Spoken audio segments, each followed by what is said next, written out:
They say hospitals are places of healing, but for me, it became the scene of my final breaking point. I was still in scrubs, stitches fresh in my side, the antiseptic sting barely fading from my skin, when my father burst through the door. "Pay rent or get out," he shouted, his voice ricocheting off the sterile walls like a punch. I blinked, too stunned to reply. "I said no," I whispered. His hand came down before I could flinch. The slap cracked against my cheek, my body collapsing sideways off the bed, pain shooting through my ribs as blood filled my mouth. "You think you're too good for this family?" he sneered, standing over me like I was nothing.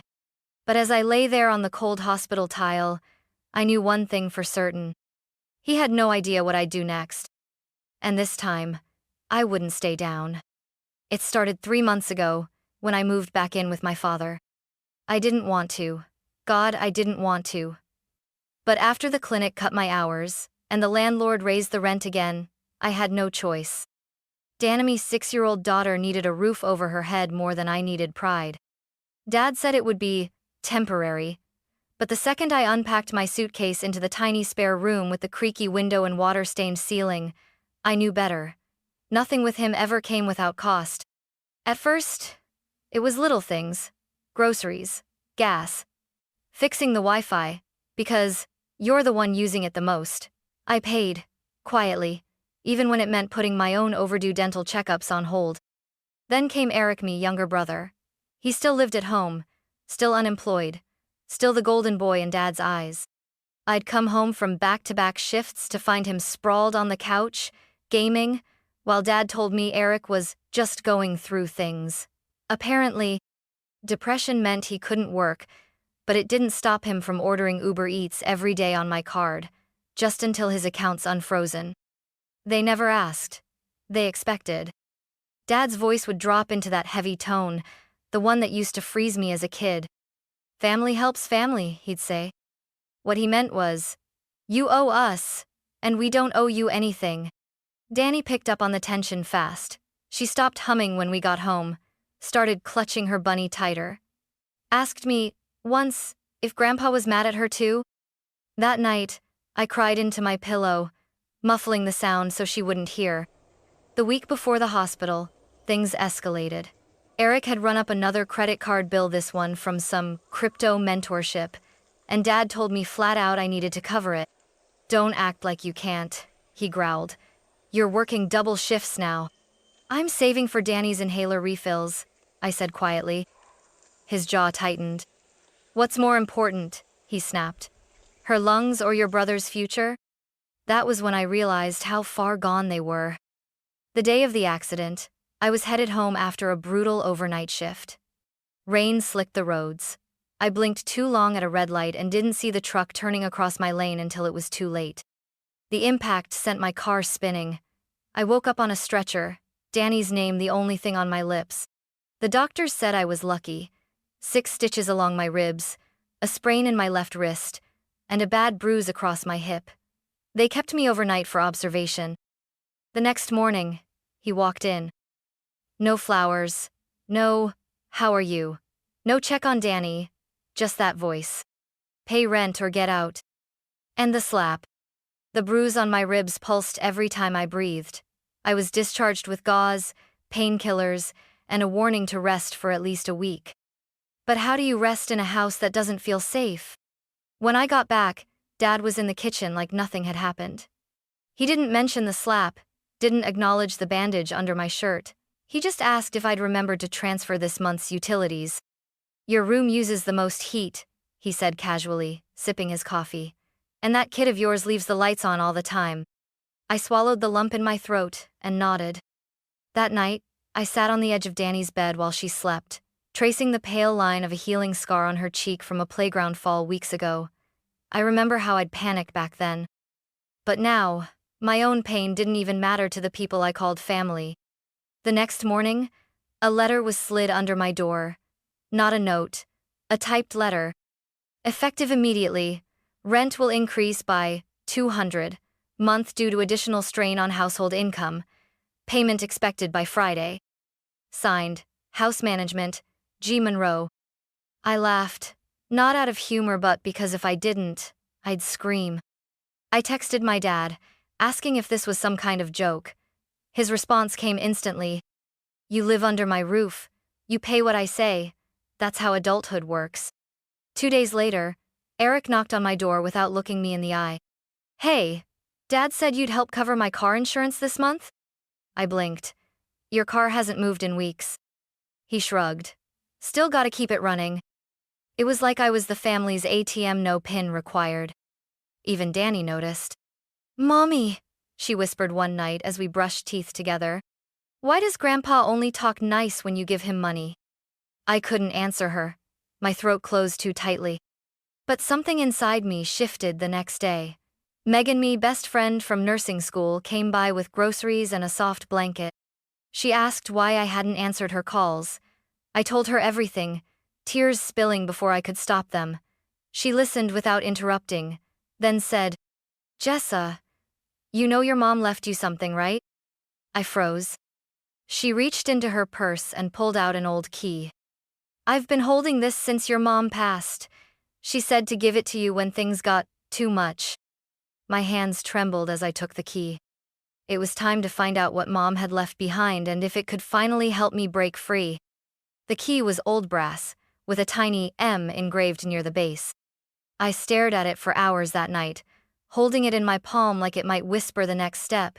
Danny had fallen asleep curled beside me, Bunny tucked under her chin, unaware that something had shifted.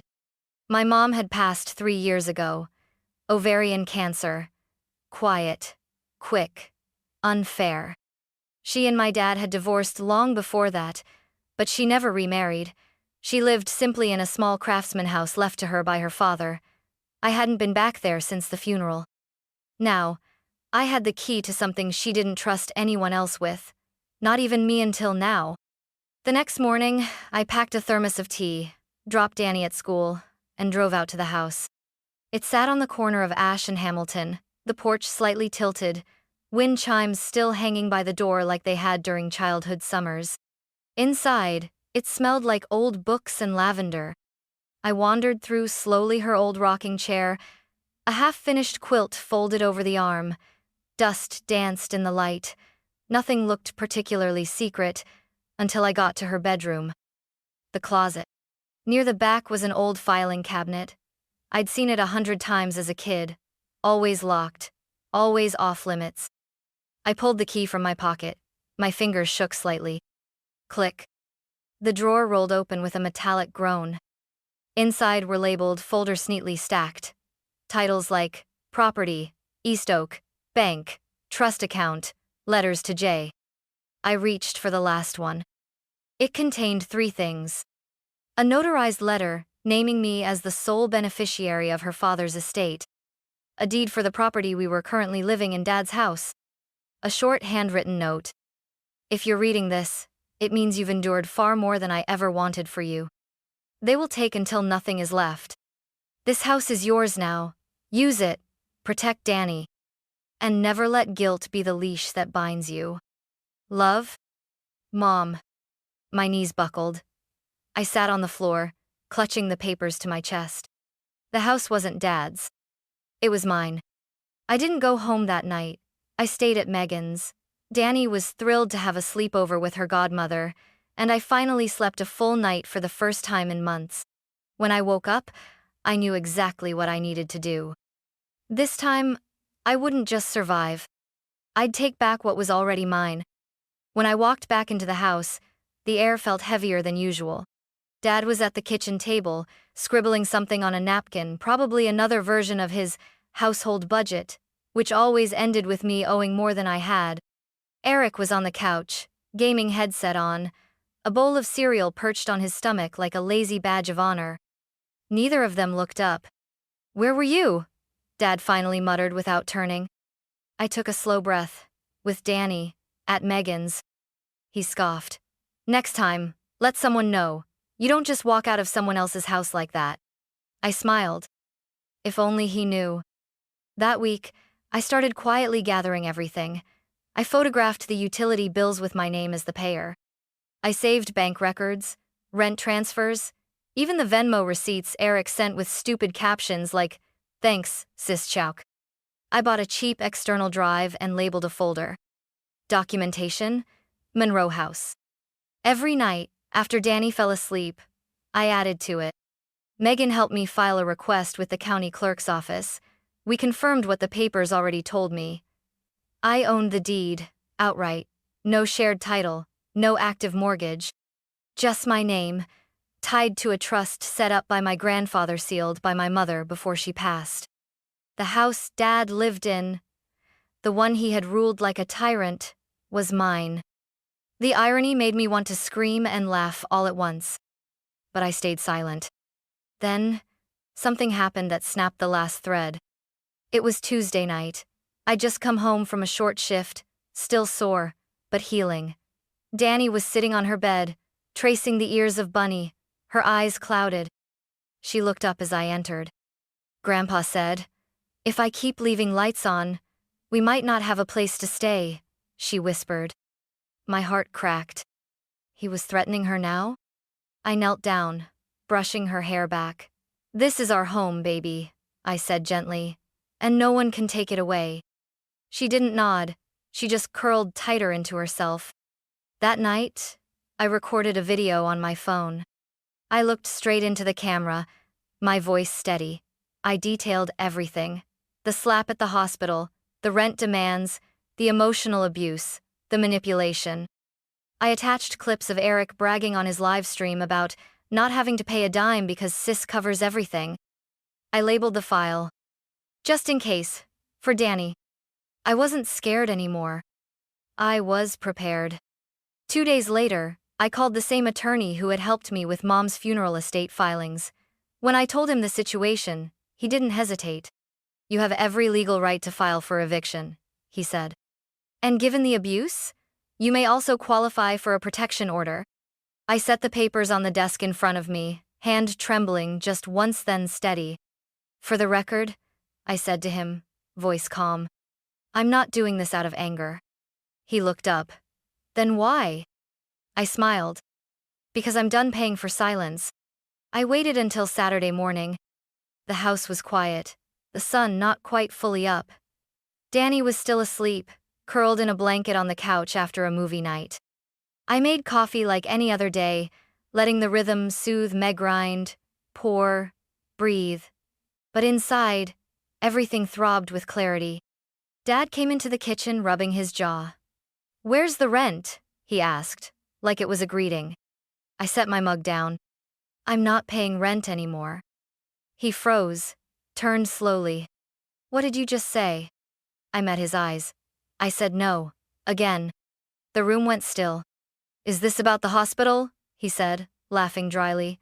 "You think I owe you something for that? You wouldn't even be alive if it weren't for this roof."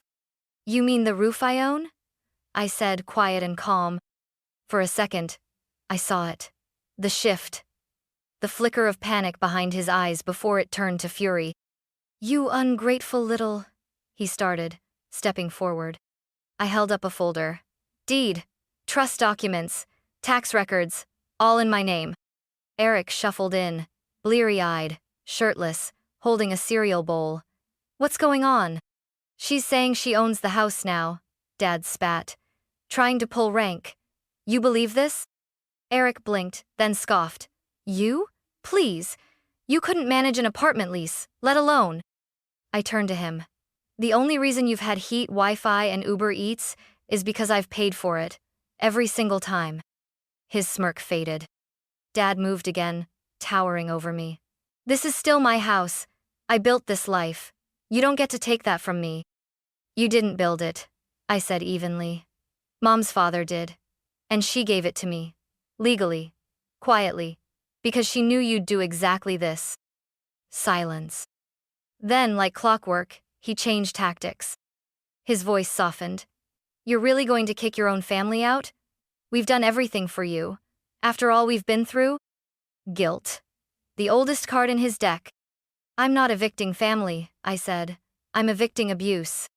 Eric laughed bitterly. "What, you think you're some hero now? Gonna save your kid and ride into the sunset?" I smiled coldly. "No. I'm just finally putting the locks where they belong." He threw the cereal bowl. It hit the floor, milk splattering across my shoes. Danny stirred on the couch behind me. Her small voice cracked the tension. "Mom?" I turned to her. "It's okay, baby." She looked past me to her grandfather, at her uncle, then back at me. "Are we leaving?" I crouched down, brushed her hair back, and whispered, "No, they are." The notice arrived on Monday. Stamped, certified, and delivered by a county deputy. I wasn't home when it came. I was at Danny's school, volunteering in the library for the morning. But when I returned, I saw it taped to the front door. And through the window, I saw Dad's expression. He was standing in the living room, the paper clenched in his hand, Eric pacing like a trapped animal. "You think you can do this to us?" Dad shouted the moment I stepped inside. "After everything we've done for you?" "You mean after you slapped me in a hospital bed?" I said flatly. He threw the notice across the table. "This is war." Eric crossed his arms. "We're not going anywhere." "You have 30 days, I said calmly. "And you know it." The next day, things got worse. I came home from work to find Val, our elderly neighbor from across the street, waiting by my mailbox. She didn't smile. "Heard you're throwing your sick father into the street," she said sharply. I blinked. "What?" "He told me he's been diagnosed. Something with his lungs. Said you wouldn't even help drive him to appointments." Of course. I went inside to find Dad hunched dramatically on the couch, a tissue in his hand, wheezing just loudly enough to be heard through the walls. Eric was nowhere in sight, but I knew he was working the online angle, probably spinning a sob story to his gamer friends about how his heartless sister was evicting him and their ailing father for no reason. I could feel the walls tightening. That night, the doorbell rang. Leah from 3 houses down stood there with her phone. "Hey," she said awkwardly. I just wanted to show you something." She held up a video, shaky but clear. Dad yelling at me in the hospital. The slap. My body hitting the floor. Danny screaming. I hadn't realized she'd been there. Hadn't even known she worked part-time as a tech in that wing. "I sent this to myself before it got wiped from the hospital's internal system," she said quietly. "I didn't know when or how to give it to you, but I thought you might need it." My hands shook as I took the phone. Proof.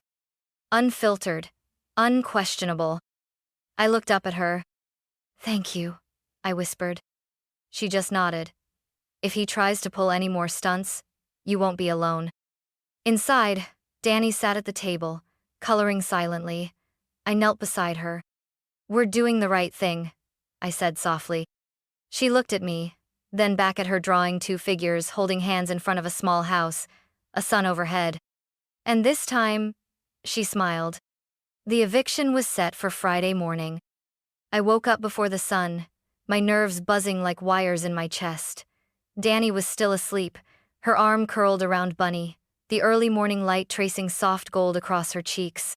I kissed her forehead, whispered, "Today's the day," and stepped into the hallway. Dad was already pacing in the kitchen.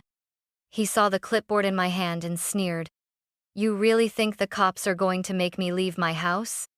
I didn't answer. Because I didn't need to. By 9:00 a.m., the county deputy pulled up to the curb, calm, professional, clipboard in hand. Leah was out on her porch, arms crossed, phone in hand. Val peered through her curtains. I stood at the front steps, my heart hammering, but my face calm. Dad exploded the moment the deputy stepped foot onto the walkway. "You're letting her throw her father into the street. You should be arresting her for elder abuse." The deputy didn't flinch. "Mr. Monroe, this is a lawful eviction. You've been served. Today is the deadline. You are required to vacate the premises." Eric appeared behind him, hair a mess, hoodie half-zipped. "You're making a huge mistake, Jess. No one's going to believe you." I held up a flash drive. "They already do." I plugged it into the deputy's tablet. He watched for a few moments, the slap, the scream, the video Leah had recovered, and nodded. "That's more than enough." Dad stepped forward, but the deputy blocked him. "Sir, if you continue to escalate, you'll be detained." Eric glared at me. "You think this is justice? This is revenge." "No, I said. This is freedom. Neighbors had started to gather curious eyes from porches and sidewalks. Val finally stepped out of her house, her arms folded. You could have worked this out quietly, Jessa, she said coldly. Family isn't something you throw away. I met her gaze. Family doesn't slap you in front of your child while you're bleeding in a hospital bed. Silence. Someone across the street muttered, Wait, what? I stepped up onto the porch, papers in hand. This house was left to me by my mother. My grandfather owned it. My name is on the deed. And for years, I paid for this entire household while being insulted, ignored, and physically assaulted. That ends today. Dad looked around, chest heaving, eyes searching for sympathy. None came. He pointed at Danny, who now stood beside me. You're ruining her life. And then, Danny spoke. Her voice was soft, but it pierced the morning like a bell. You hurt my mom. That's what ruined it. Dad opened his mouth, but no sound came out. Eric stared at her like she was a ghost. And for the first time, I saw it the moment they realized they had lost. Not just the house, but control. The deputy handed me a final form, confirming possession. Ma'am, he said, the property is yours, uncontested. Dad's shoulders slumped. Eric dropped his duffel on the porch. They were out. The house was ours. As they walked down the steps, Dad turned one last time. You'll regret this. I looked at him and said, No, I regret letting it go on this long. Danny reached for my hand as we closed the front door behind us. She looked up. We're safe now? I bent down, kissed her forehead. Yes, baby, we are. We moved 2 weeks later. I didn't want to stay in the house, even if it was legally mine. The walls still echoed with shouting, the floorboards still creaked with memories I didn't want to relive. So I sold it quietly, without ceremony, and used the money for a small rental cottage across town. It wasn't fancy. 2 bedrooms, a tiny porch, lavender bushes out front. But it was ours. Danny picked her room instantly, the one with the window facing east so the morning sun could wake Bunny first. I let her choose the paint color, pale sky blue. Every night, she slept deeply now. No more midnight flinches, no more whimpers through dreams, just the steady rise and fall of peace. I started therapy. For the first time, I spoke out loud the things I had only whispered in shame. The guilt. The years of giving. The fear of not being enough. And slowly, like pulling thorns from skin, I began to heal. Megan came by often, usually with coffee or pie. Sometimes, we just sat in silence while Danny painted in the corner. You're different now, Megan said one evening, watching me from across the table. I'm lighter, I replied. Like I stopped carrying bricks I thought were mine. One Sunday morning, Danny stood beside me on the porch, brushing Bunny's ears with a toothbrush. She looked up, her hair catching the breeze. Mommy, she said, do you think Bunny's proud of us? I smiled. I think Bunny always knew we were stronger than we believed. She leaned into me, small and warm, her hands slipping into mine. The lavender swayed gently in the breeze. The sky was soft, no longer heavy. And for the first time in years, I didn't feel like I was surviving. I felt like we were finally living.